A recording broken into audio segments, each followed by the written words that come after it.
Hello guys, papakita ko lang po sa inyo yung binilad natin kahapon. Eto na siya guys, ayan. Hindi yata kita. Ayan, yan. Ay, sayang natatapon. Bali, i-fry po natin siya mamaya.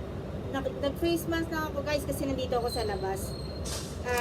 Iluluto po natin siya mamaya, ayan. I-chicharon na natin siya. Parang bumalik siya sa dati, sa umpisa. Nung hindi pa natin siya nailalaga, ganito na yung itsura niya. So, parang naging ganun lang din siya, guys. Papakita ko sa inyo, guys. Ito na siya, guys. Ayan. Pinatuyo na natin siya ng 24 oras. Ayan. Iluluto na natin siya, guys. Halika, punta na tayo sa kusina.